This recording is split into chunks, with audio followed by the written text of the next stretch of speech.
Hello and welcome to another episode of Reminiscences. We are in Katsina, where our guest today is Dr. Halima Yelwa Adamu, who became a medical doctor, I think 47 years ago. So she's a pioneer in this part of the country, especially for the female folks. She has worked in many small and big hospitals in Kaduna, Katsina, and Abuja. She has also been very active in public enlightenment on health, as well as being an administrator, permanent secretary in many ministries in Kaduna, and then commissioner in also Kaduna State and Katsina State. She has also served at the federal level in the Federal Character Commission. And I think if you look at any committee or board, especially in Katsina here, she's likely to be the lone female member of it. Dr. Halima, I'd like to welcome you to this program. And to start by asking about your early education. As a girl child in the 1950s, when you were growing up, was it difficult to get a chance to even go to school? Well, as for me, I think I'm very lucky because my late father really wanted his children, both girls and boys, to go to school. And his interest in me actually surfaced after he has been taken into care of one of my aunts. And when giving me to her, he requested for three things: that I should be put into school, I should not get married at a very early age, and I should not be given tribal marks. Tribal marks? Those were the requests he said to my aunt. But unfortunately, because it was a village, and every little girl is given tribal, I was given tribal marks. And he got annoyed and went and took me away from her and sent me to school. So sometimes when I look at my face, I'm the only female child with tribal marks in my family, and I want to get annoyed. He said, don't worry, without those marks, maybe you might never have gone to school. And then it was easy. We went to school. And during our time... Was this in Katsina or Malumfashi? We started in Katsina. Then I went to Malumfashi, Funtua, and back to Katsina. So within my 5 years of primary, senior, and junior primary education, I went to 4 towns. But that was possible because during that time, workers, both civil servants, local native authority staff, they don't do what we now call living out. You are living in one town, your family is living in another town. Wherever you are posted, you have to carry your family to go. And this is why I was able to go to... So you are following your father, he was being posted to this place? That time you have to follow. Nobody is allowed to leave his family away from his working place. And this is the trend that now you find people, they don't take their work serious. Some even don't report to work regularly because the family is not there. Were there other girls at this time with you in the school? Well, we are fortunate because our the late Imam of Katsina, Al-Haji Sa Usman Nogogo, is interested in girls' education. Actually, because his children went to school, his sister went to school, and the children of title holders in the emirate went to school. Actually, so it was not very difficult, and the then native authority of Katsina was very supportive. All you need is to allow your child to go to school. Everything you need, from uniform, provisions, and anything that you need, it will be given to you free. And even transportation. Sometimes, if you are going to boarding school, because then the primary education was mainly elementary, which is the first 4 years, which is equivalent to junior primary school. And then to go to senior primary school, because there was only one girls' senior primary school in the whole Katsina province then, which is equivalent to Katsina State now. We have to sit for an exam and interview from each of the districts of the emirate. The 2 emirates of Katsina and Daura, they would choose those who are going to senior primary school. And once you are in that senior primary school, your parents have nothing to worry about in terms of paying for anything, even transportation. They will come to your village or the village head house in your area. They will pick you up, take you to school, bring you back.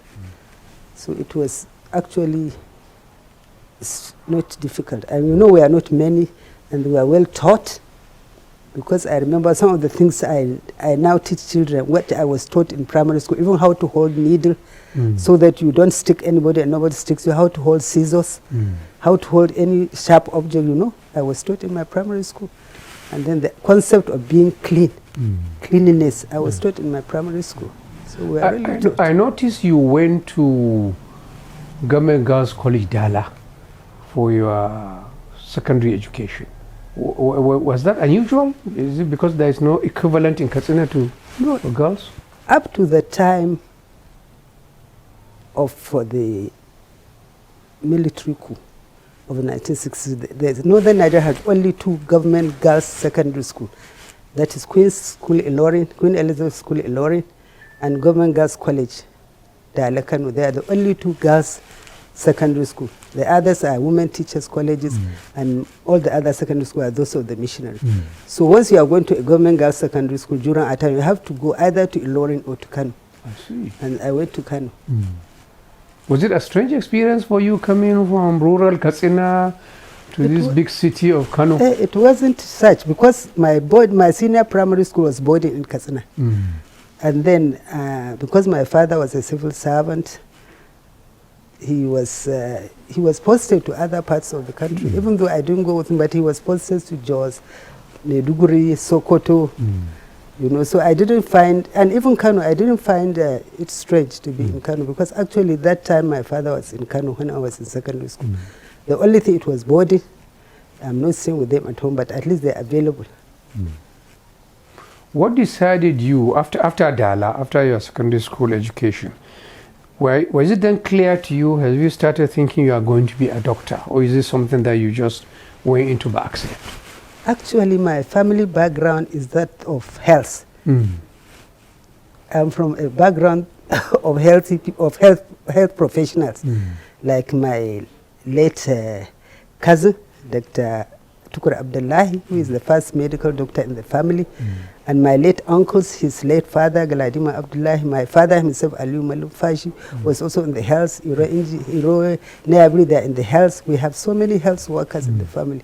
So as if I am being considered to belong to health, but fortunately for me, my preferred subject was mathematics. And actually, I applied to read mathematics in ABU. I was given admission. But somehow my family had a small meeting in Bakwari Road, the house of my late cousin, Justice Mamman Nasser, where my uncles, late Alhaji Halura Abdullahi, my cousin, and my father, and Justice Nasser decided that they think I should read medicine. And you know, that time there wasn't this Dr. Chief Mrs. Jam in between. all I needed is to apply to ABU that I want to read medicine, and they gave me the offer. And this is how I ended up reading medicine. But at the back of my mind, I had some things that were sort of pushing me to like health. Like when I was in senior primary school, I had a febrile illness in which I was admitted at General Hospital Katsina, and I could see the smartness and the care given by the female nurses. Because at that time we thought only male are doctors. Women must become nurses. So I was interested in the smartness and the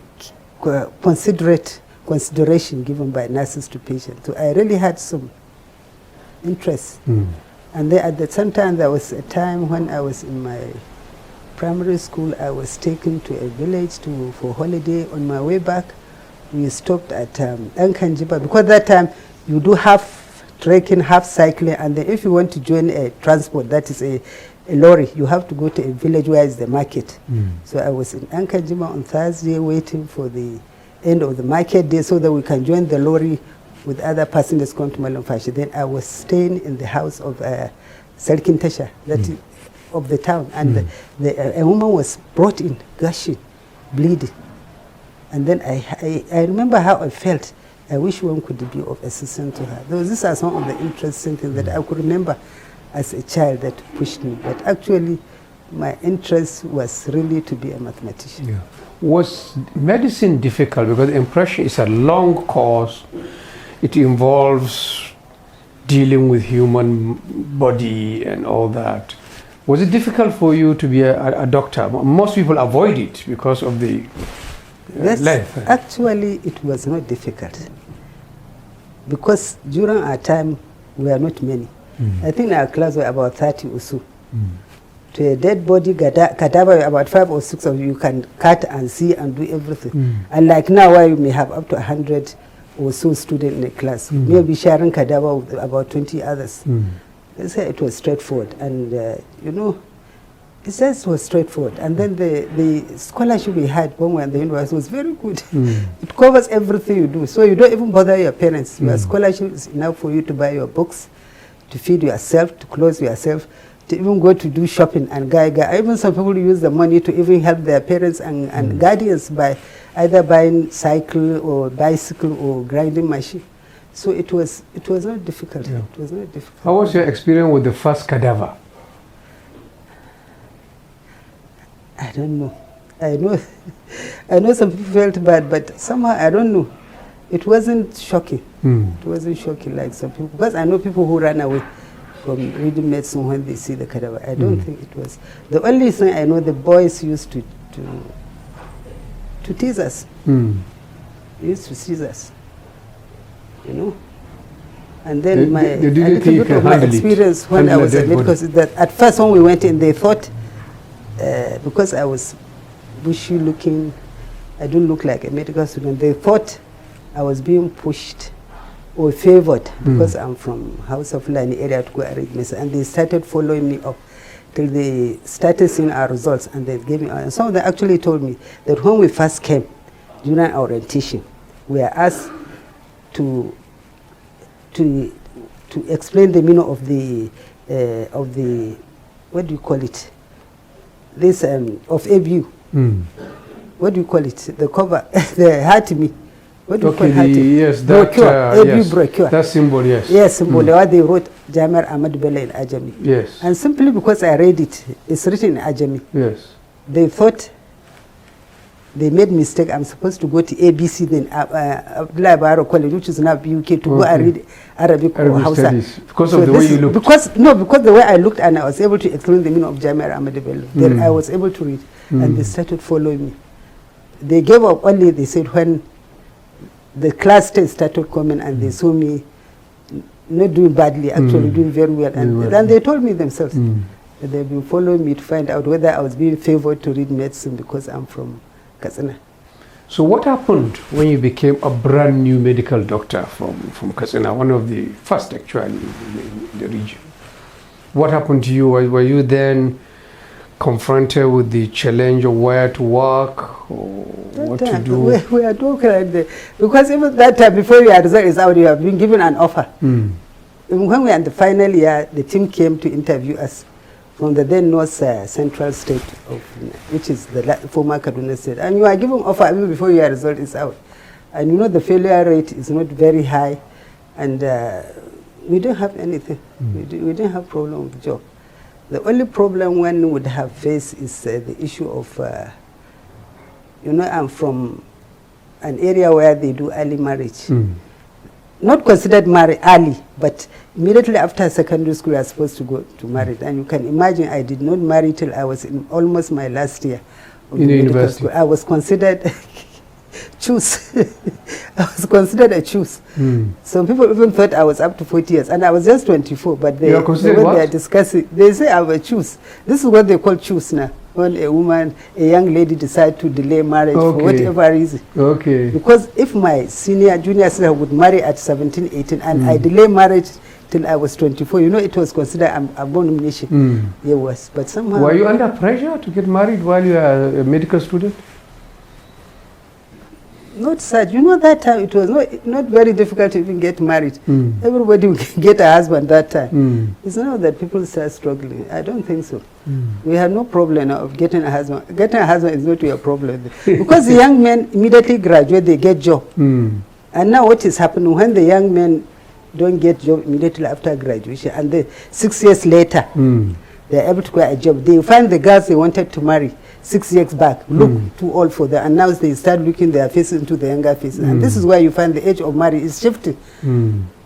And now people who marry at 24 are considered very young. But during my time, oh Lord, choose. So at what point did you make the decision to marry? Is it a family arrangement? Family. I just got married. To who? To my husband. Yeah, I know. He's my cousin. Yes. We got married.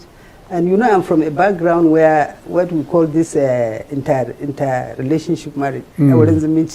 So like in my family, we are 7, and 5 of us all married.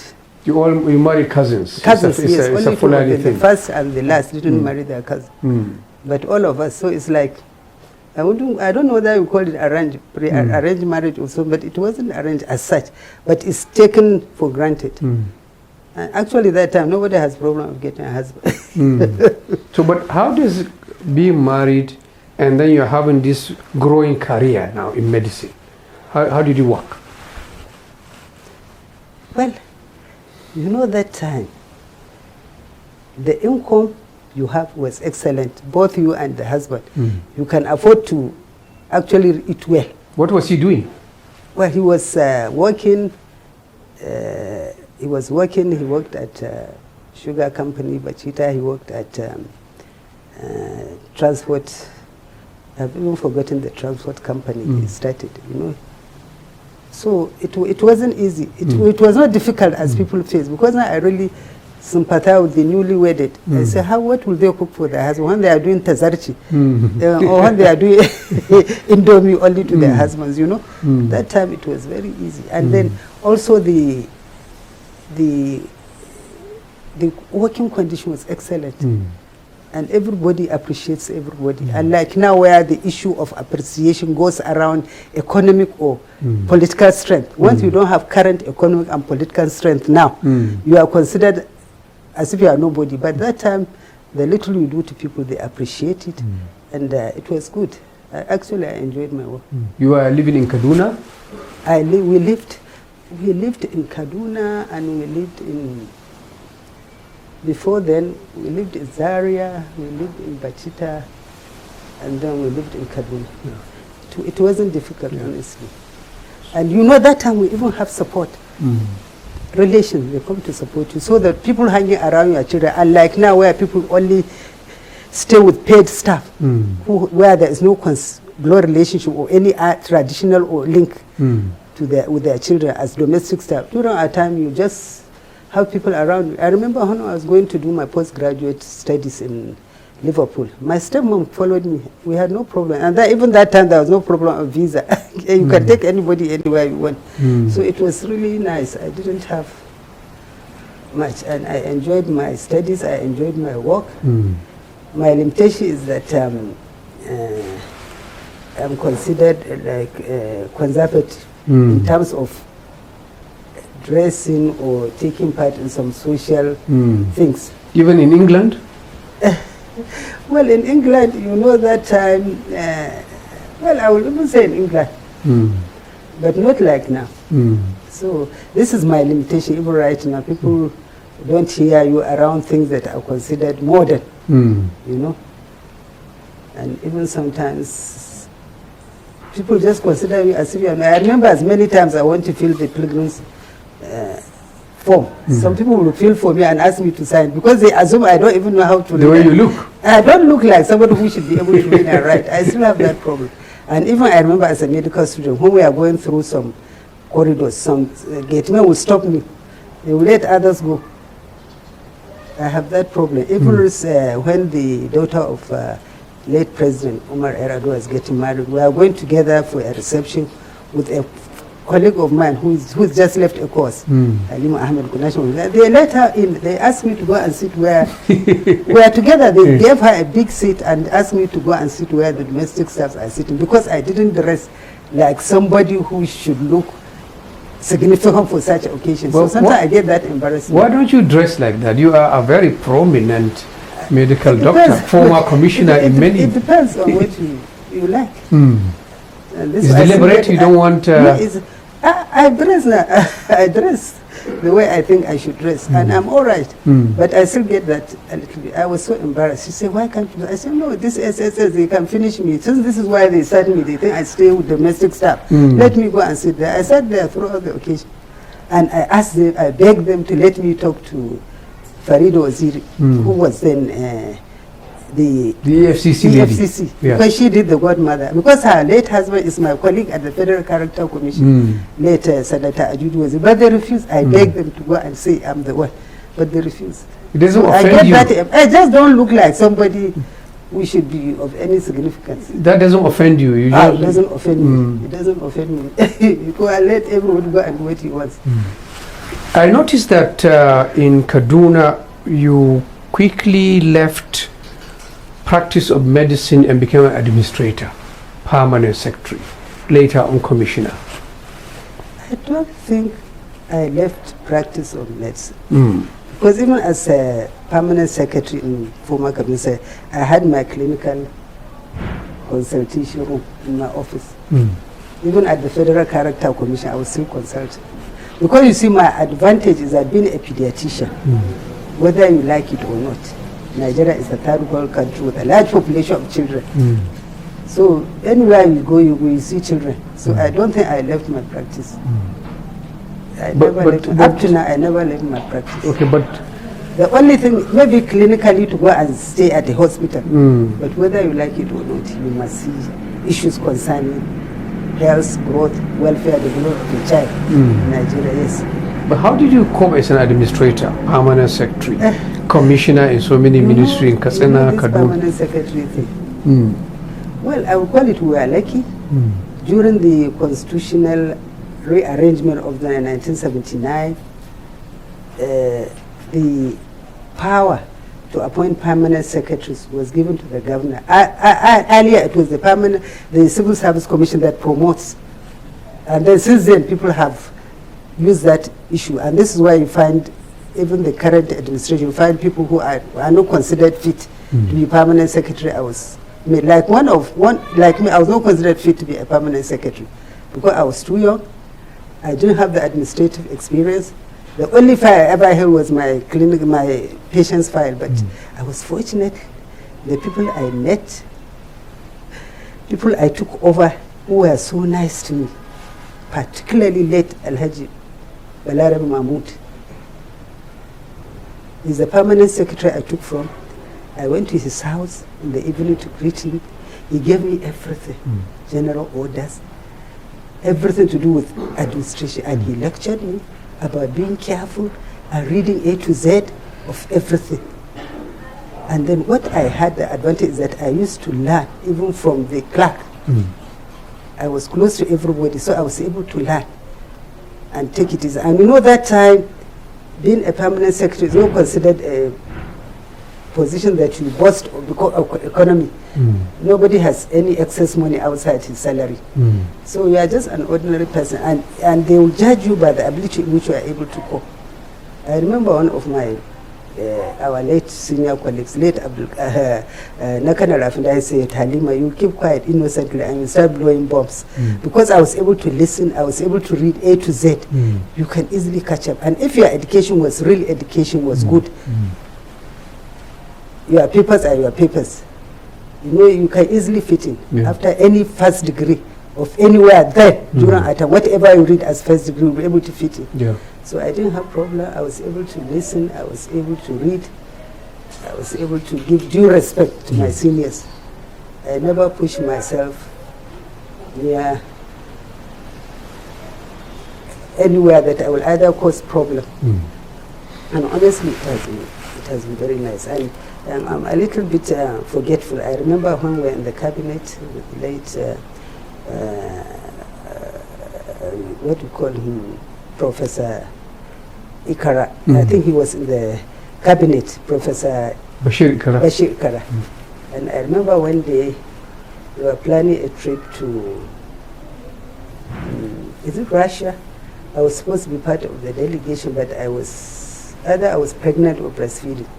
So Colonel Engiwa Umar say I should come and brief him because I will not be able to go because I was either pregnant or I was breastfeeding. I said, all right, sir. Fortunately, when I went to his room, I forgot my handbag. And you know what he did the following day? He brought the handbag to the council meeting. He said, whose handbag is this? I said, sir, it's mine. What was your handbag doing in my room? I looked at sir, well, but fortunately for me, when he opened the bag, there is nothing inside. No makeup, no anything to frighten his wife. But inside, except one Bible and one. So that's what saved me. And it was, this search, and we enjoyed it. And during our time, as commissioner, it was so good.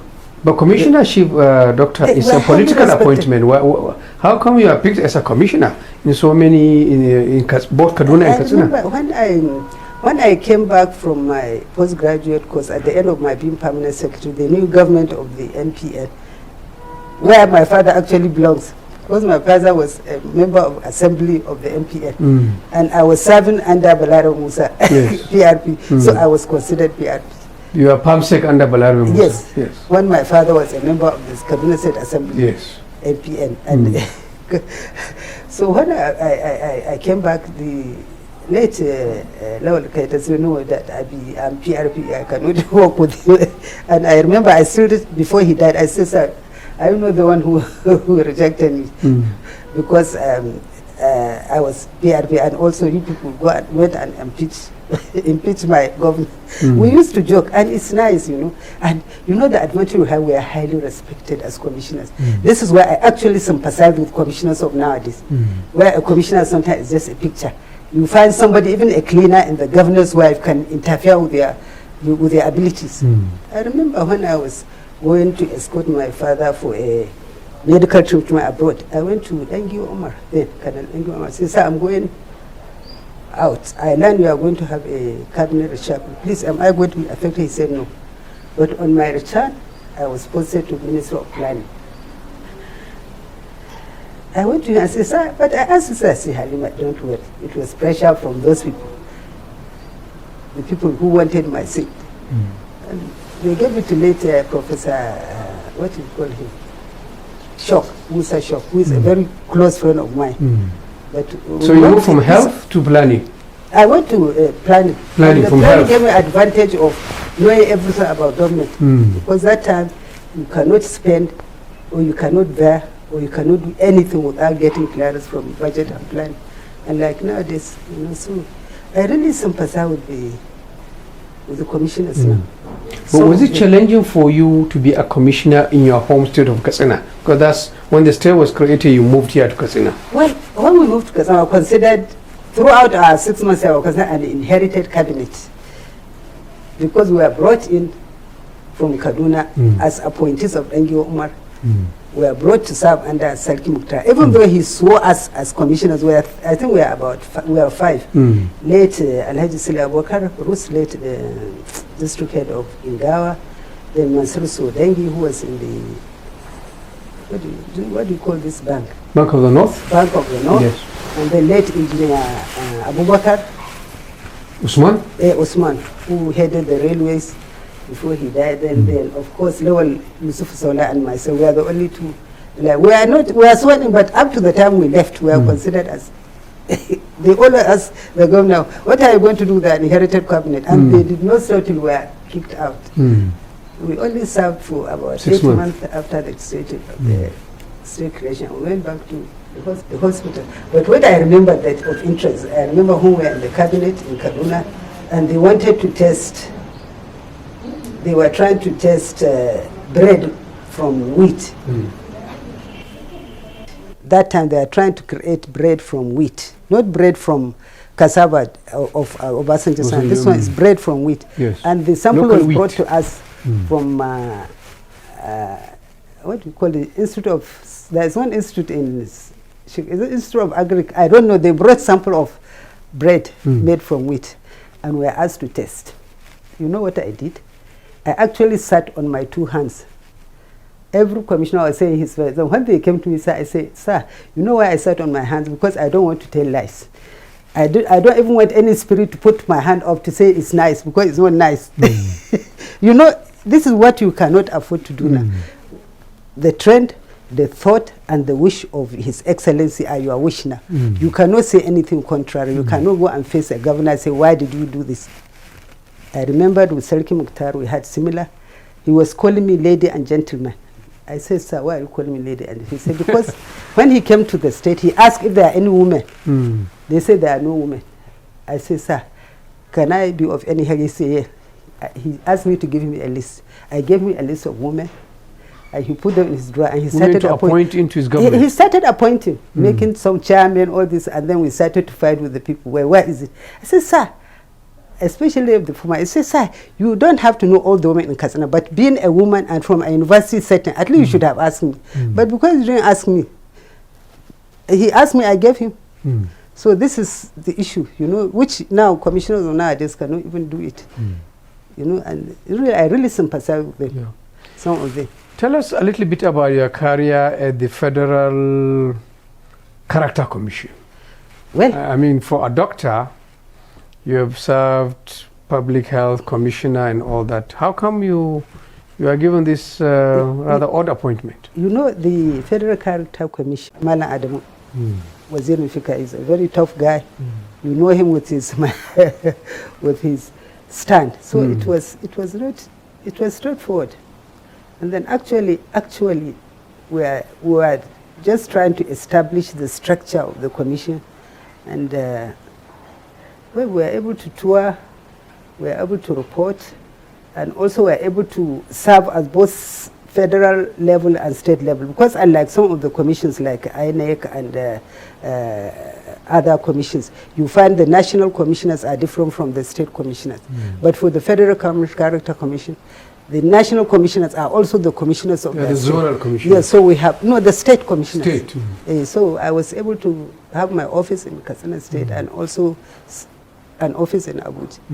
And fortunately for me, I was also given the opportunity to oversaw Kebbi, Zamfara, Sokoto, because the Kebbi counterpart, late General Malami, died, and then Senator Ilagada left to join politics, so I was able to cover those areas. And you know me, being a pediatrician, you want to see, you want to go. It's not easy, so I was able to have the advantage of touring all of these states. Actually, I took part. And sometimes I even took interest in things that are not directly to do with federal character. Like in Kebbi, we were fighting about 6 preventable 6 killer diseases. I was there. It was nice. And you know, it was safe then. You can travel anywhere. You can do anything. It was quite nice. Was it controversial because the federal character is still seen as something that is a northern kind of preference, that is not fair to the rest of the country? Is this something you still... federal character that is even preference to everybody, because like now under the federal character stand, you find if you go to some certain state, even if you ask people to be employed there, they will not go. But everybody from most part of the country, you find them in some of the states considered to be in favor of federal. Now, if you go to teaching hospital, there is nobody, there is everybody from everywhere there. But if you go to some federal medical center or teaching hospital in the south or southeast part of Nigeria, you will not find anybody from Katsina. So I think federal character actually favors everybody. So was that job, Federal Character Commission, sort of the end of the public career? From there you sort of came back and settled in character. You know, before I went to federal character, actually I left the main civil service of ABU Teaching Hospital earlier, and then by the time I finished serving at the federal character, I came back to Katsina. Since 2001 I have been physically in Katsina. What have you been doing? Well, I've been taking it easy. I've been doing odd things on the health level, serving at some clinics, acting, working. I worked at the Moro Musa Yar'Adua University Clinic as an acting chief medical director for about 4 years, and I was able to do some community issues. I worked with Ofakora Saving 1 Million Lives project for about 2 years. You know, I just do little odd things. And being an author, I also concentrate on my writing. I'm writing, I'm doing some radio talks, I'm just The only thing I didn't take part seriously is partisan. Is what? Partisan politics. Partisan politics. But in my mind, I believe the way things run, I don't know. Because if you compare what happened during the PRP, NPN time, there is what you call goal, aims, and directives. But the issue of joining politics simply because you want to be given job or to be given contract, I don't consider it as politics. This is why I'm not ready to go partisan. But I support issues.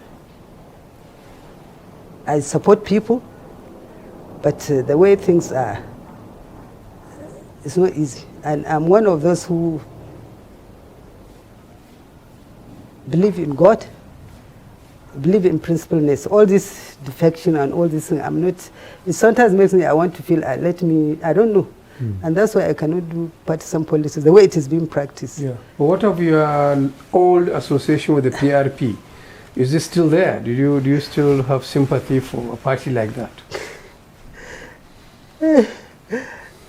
You see, life is sometimes not straight, because whether you like it or not, you are concerned about everybody. It's not that you want the poor to become rich and you want the rich to become poor. No, you want to be fair to everybody, and sometimes it's very difficult to practice. The attitudes, like some of our attitudes in our area, the attitudes of I will call it laziness, or not going to look for your own. You want people to do it for you. The attitude of putting eyes on people who have made it, you think they are the cause of your problem. This is why it is a little bit difficult for me to say. And you know, as for the partisan politics, well, I don't know. I was quite close to late Abdul Qadir Musa up to the time of his death. But then sometimes we share things that I consider they are not practicable under the circumstances. And we just feel that what we need now is justice. Were you in the PRP Board of Trustees, by the way? I was not. Unfortunately for me, during the time we served PRP, you are not, it's not a precondition that you must carry a party card. And this is what is making things difficult for people to work now. If you are considered good, and you add value to their program, you are invited. I remember when later Dr. Bala Usman brought how many of us from ABU? Ikara, Professor Ikara, myself, Abdurrahman Abdallah, and late Sarkin Jiri, Dr. Saad Usman, we all brought from ABU. People say by Dr. Bala Usman. We all serve as permanent secretary, and I don't think any of us were carrying a party carrying member. But now, once they give you a job, you must carry their party. And this is where you have problem. And then you find that the civil servants, they don't feel comfortable, because once they don't show trend towards a party, you know that if that party did not come back, or another come, you are going to suffer. But that time you are just considered as your worth, and you are considered as your worth. Do you have any specific ideas about how we can deal with the problem of the country? You are very experienced in administration. So even if you are not involved in partisan politics, do you have ideas or suggestions on how we can deal with these problems? I don't know how it can lead to examination malpractice. Because you see now, if you say a child with AAA, and his father is saying, why should he go for post-UME? Because maybe the father contributed to that AAA. Because when they do the post-UME, sometimes you find they do poorly. I remember a father was annoyed that his child got A and B, and then he didn't do well at post. And then when they brought the script, the child had A, B, but his script was 9% post UME. It means one of the gross things is this examination malpractice, if I have my way. And then the other thing is injustice. Because how could you be well off, send your children to best schools, leaving them behind assets when you die? And then you want people not to change their social status. So once a child is that of a security man, he cannot go to school, he cannot get a job. Even if he managed to get NC or a diploma, he can never get a job. It means we are crying for social disharmony, because nobody is now going to change your social status. Once you are poor, you are going to rise on the poor side. So I want just, And I want the people who have so much to consider the others in their handling of issues. But how is it to be done? I don't know really. You say if I am. Because how can I stop exam malpractice when people who are given bribe to allow people to cheat during examination time? How can we have people who are not qualified to be in the classroom? When they are recruiting, they don't recruit based on qualifications. Even practical qualifications, sometimes they are not correct, they are sold. So this is why the education aspect is really, really very serious. Do you have a chance to advise the government? I see you are in many committees and boards of Katsina. Do you have a chance to advise the government at the state level, even the federal level? Buhari is from here in Katsina. Did you have a chance to make input into what's going on? You know, sometimes an opportunity to, like, if you look at the way I am now, you find opportunities to meet people usually at gatherings. Maybe they are doing wedding, they are doing send-off, they are doing inaugurations, they are doing things like that. People have opportunity to mix. But you find that by the time people are like me who hardly appear in those places, the opportunity is not there. And then by the time they see that somebody in government is interested in you, and they think likely you are going to do something that may not be to their advantage, I think there is blockade.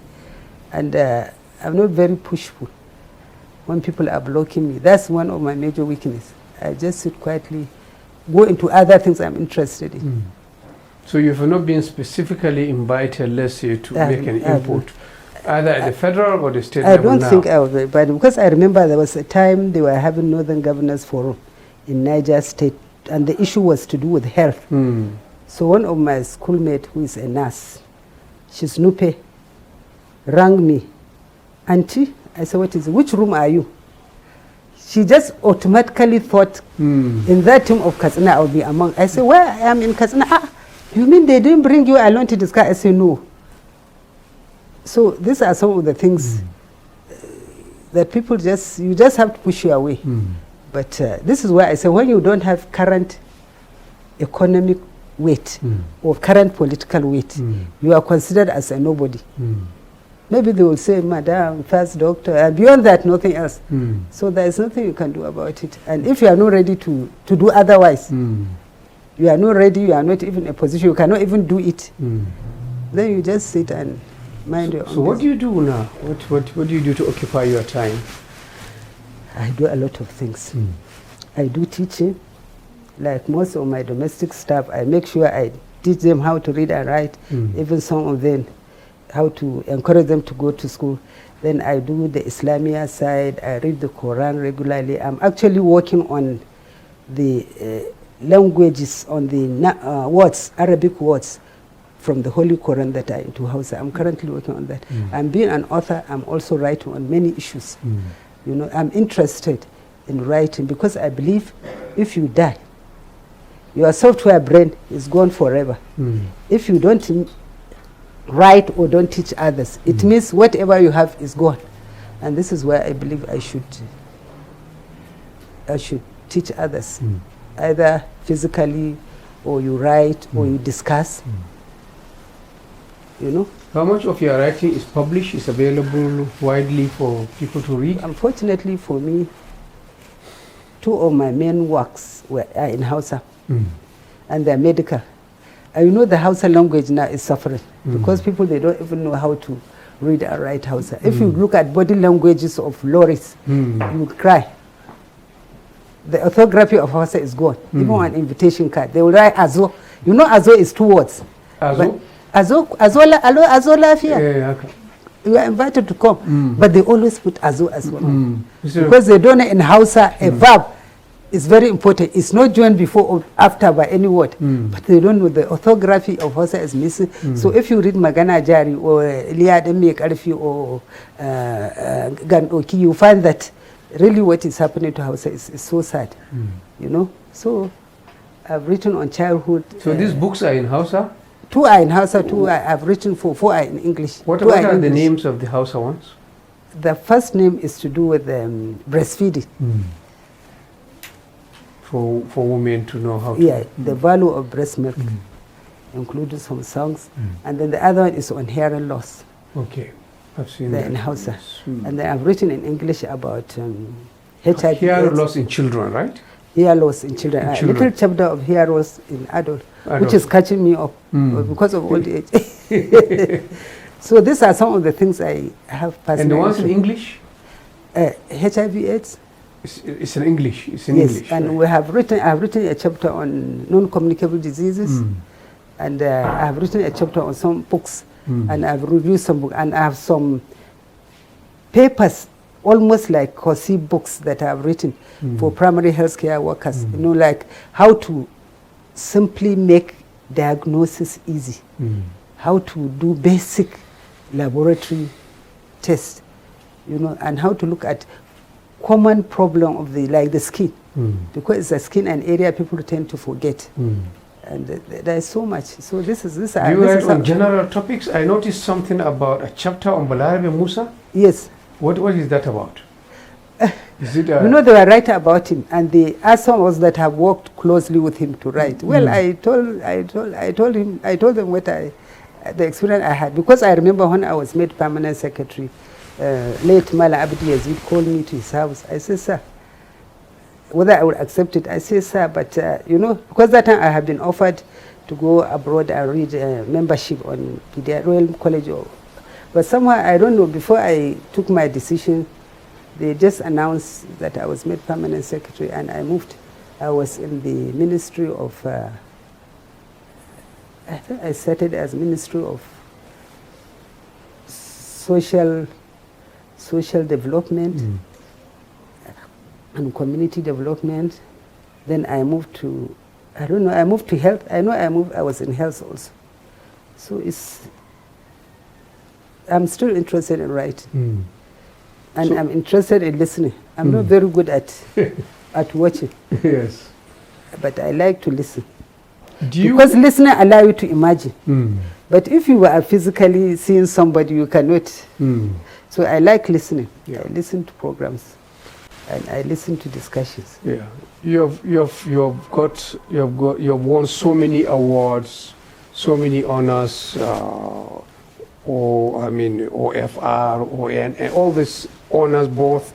If I'm surprised at the number of honors, because I didn't know, for example, Katsina has a merit award, which it gives to its people, and you are one of the winners. I don't know how that came about. Well, you know, I remember when our former governor, His Excellency Ibrahim Shima, was given CYN.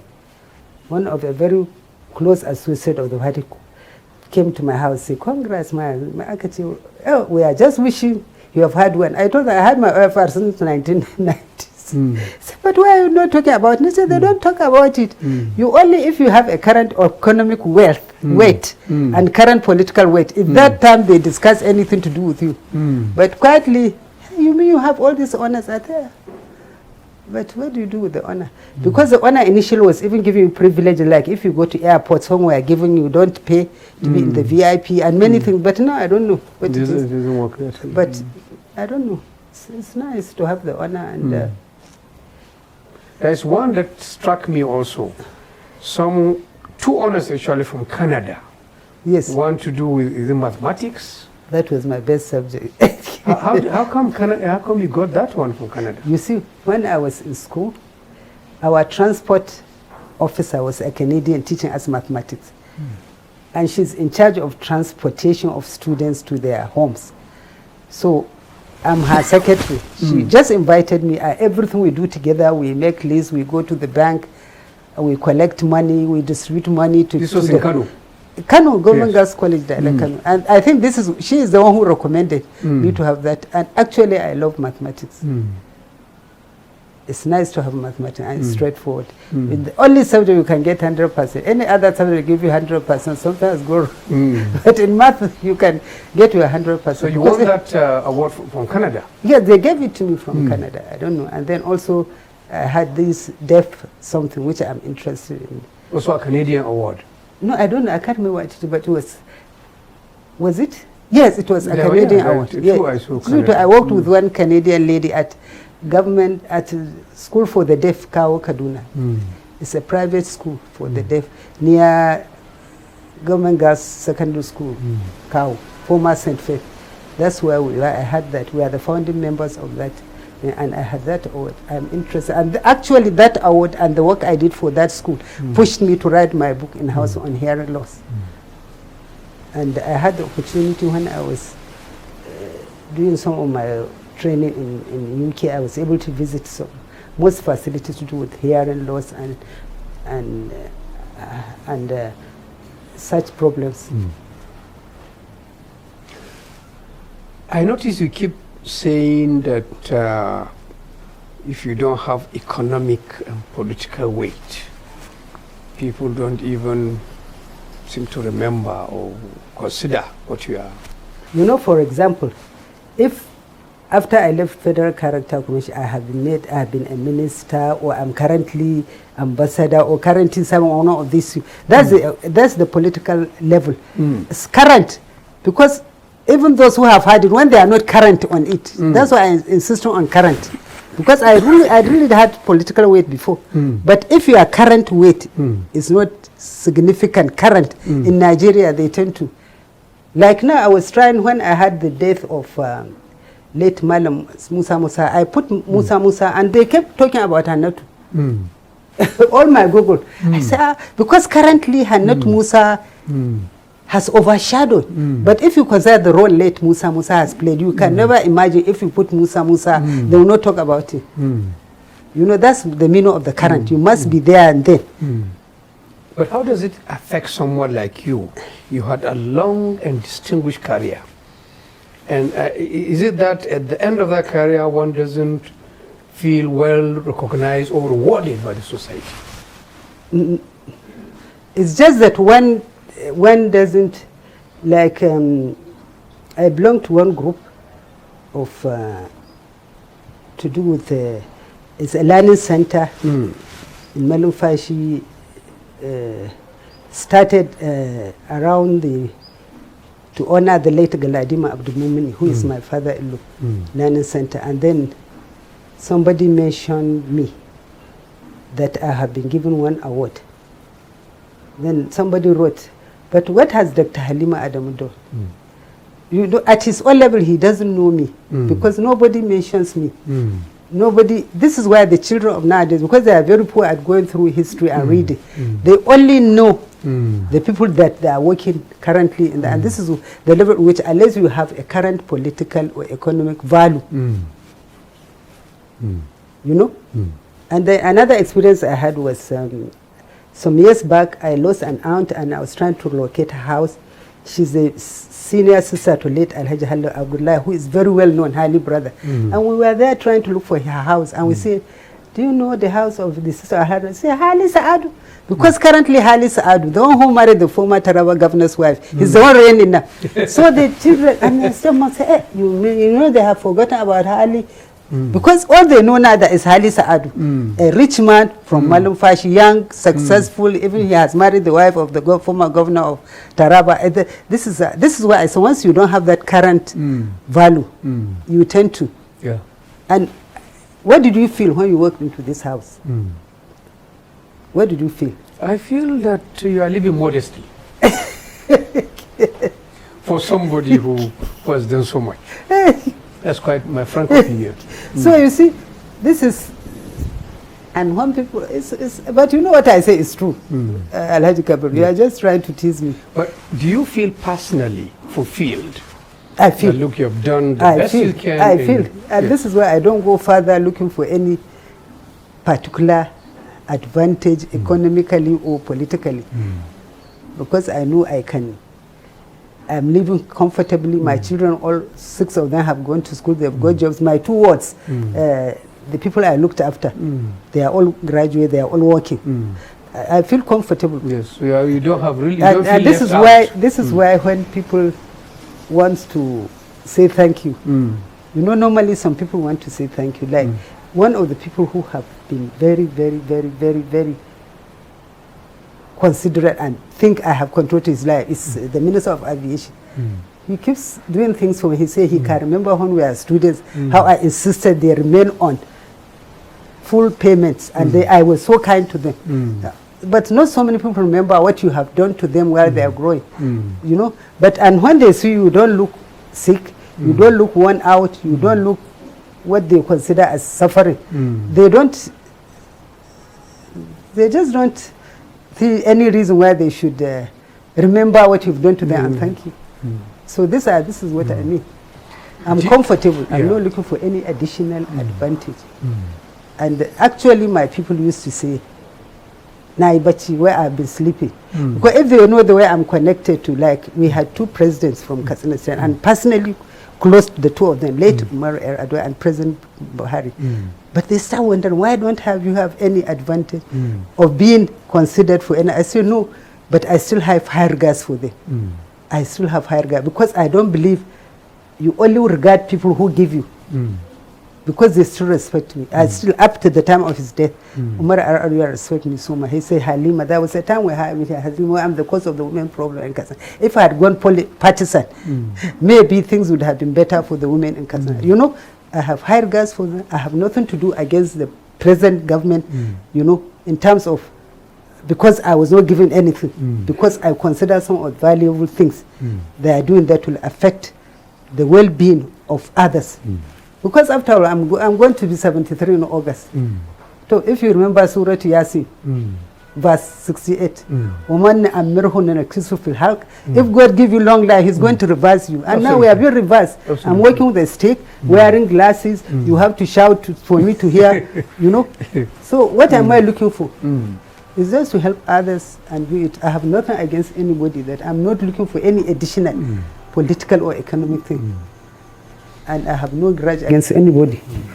And I'm comfortable. Thank you, Dr. Halima. Thank you very much. May Allah give you long and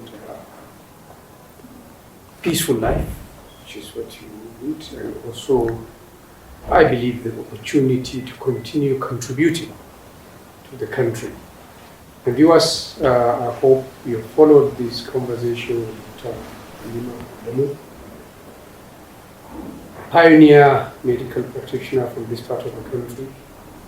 And as you heard, somebody who has a rich life and made something out of it. Thank you for joining us, and until we meet in another edition of Reminiscences, goodbye.